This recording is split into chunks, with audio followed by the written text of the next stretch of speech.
Bonjour Jonathan, comment allez-vous? Bonjour, ça va, c'est très Première bien. question importante. Ouais. Aujourd'hui, vous vous sentez comment? Beaucoup mieux.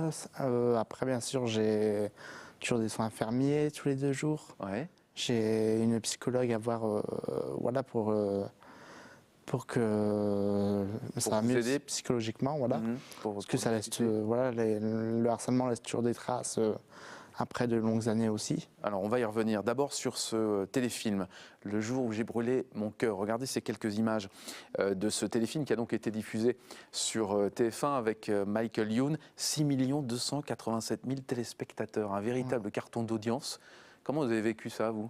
C'est énorme, hein. On me voit par rapport au nous, ma famille et moi, on le voit par rapport aux messages qu'on a sur les réseaux sociaux, sur l'adresse mail, le site de l'association. Message de soutien? Voilà, beaucoup de messages de soutien, aussi des enfants qui se font harceler en ce moment et qui demandent conseil, des parents, des professeurs, des écoles qui demandent pour qu'on intervienne. Ouais.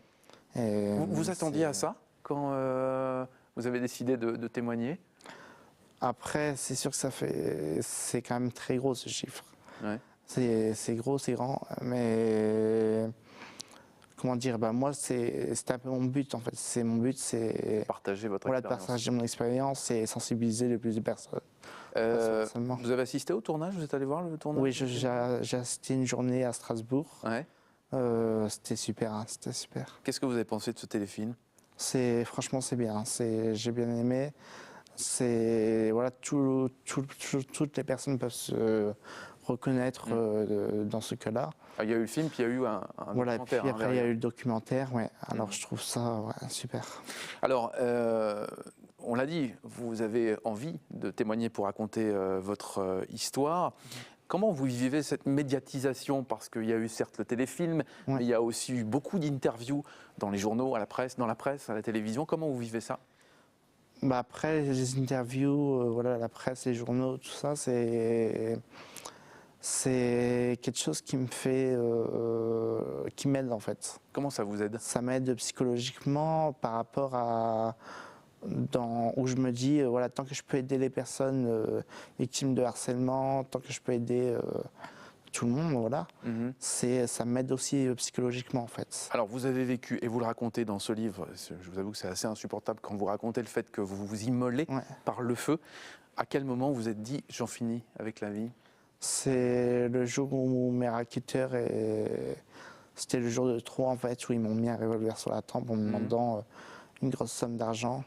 Et ça, plus le harcèlement que je vivais tous les jours, c'était la goutte qui a fait déborder le vase, quoi. Alors en même temps, dans votre livre, vous racontez cette mort.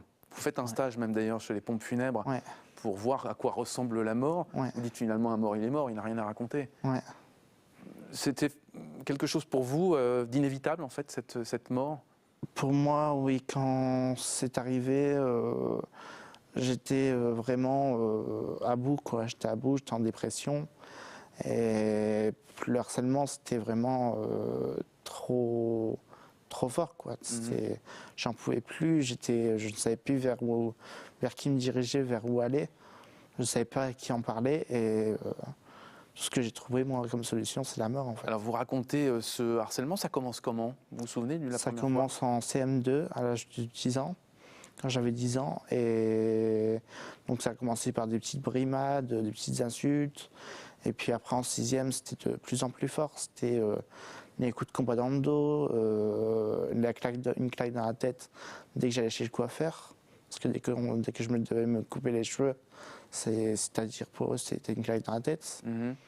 C'était des coups de combat dans le dos, c'était des claques, des bagarres en récréation, ils étaient tous contre moi.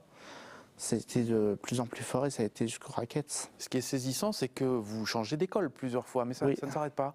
J'ai changé d'école, j'ai été dans le privé, parce que je pensais que le privé était mieux que le public. Et en fait, non, pas du tout, parce que c'est là que le racket a commencé. Et voilà, pour moi, le fait de changer d'école, je pensais que ça allait être une solution. En fait, que non.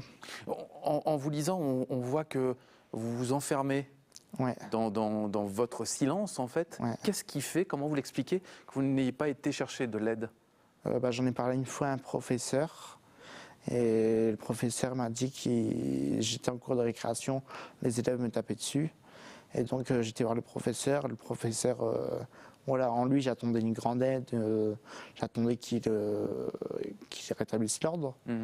Et donc le professeur m'a répondu qu'il fallait qu'il faisait que s'amuser avec moi. C'était un jeu en quelque sorte. Alors en gros pour le professeur, voilà, c'était un jeu et donc se faire se taper dessus, c'était pour lui rien en fait. Vous arrivez donc à ce geste fou.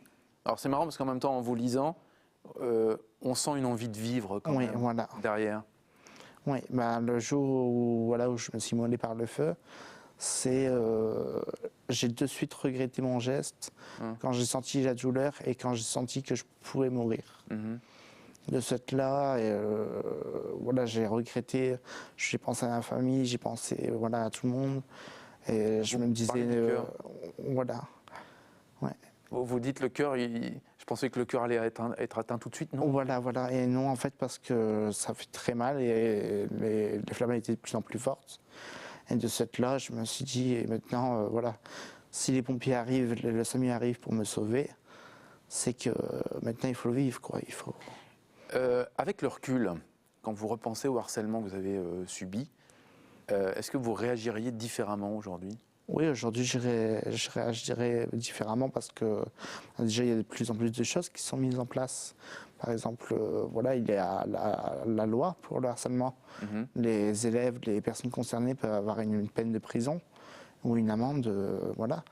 Et je sais qu'aujourd'hui, voilà, pour moi, ce qui compte, c'est d'en parler. Quand on se fait harceler, il faut en parler, c'est le principal. Alors, en parler avec cette adresse internet qui s'affiche, avec également ce numéro de téléphone, toujours raconter, partager, éviter. Est-ce que les choses, selon vous, changent? Comment? Est-ce que les choses changent depuis ce drame? Depuis 2011, pour moi, les choses, ça change parce que déjà, voilà, il y a eu la loi. Maintenant, il y a de plus en plus de personnes ici qui ont parlé dans les écoles, qui viennent témoigner. Et ça, je pense qu'au plus il y aura de personnes qui viennent témoigner dans les écoles. Ne plus se cacher. Voilà, ne plus se cacher, c'est ça le plus important. Ne plus avoir peur. Voilà. Stop à la peur. Vous allez, vous, dans les écoles? Je vais pas encore, mais je l'ai fait qu'une fois pour l'instant, devant les adultes. Mais devant les étudiants, les élèves, c'est encore un petit peu difficile. Bien. Merci beaucoup, Jonathan, d'être Merci. venu jusqu'à nous. Je rappelle votre livre que voici, Condamné à me tuer, chez XO Éditions. Puis vous souhaitez remercier votre famille et puis vos amis aussi? Oui, je souhaitais remercier mes parents qui ont toujours été là pour moi, mes sœurs, mes proches. Ils ont toujours été là pour moi et je ne saurais pas faire sans eux. Bon, merci beaucoup d'être venu, merci beaucoup pour ce témoignage. On salue votre famille et puis vos amis qui vous aident au quotidien et continuez à témoigner pour éviter le harcèlement. Et si vous êtes victime d'harcèlement, vous savez ce qu'il vous reste à faire, ne restez pas dans le silence. Si vous êtes parent d'enfants, parce qu'en fait vos parents malheureusement n'ont rien vu, voilà, essayez de déceler peut-être ces quelques signes qui pourraient amener à la catastrophe. Merci Jonathan d'être venu, Merci. à très bientôt.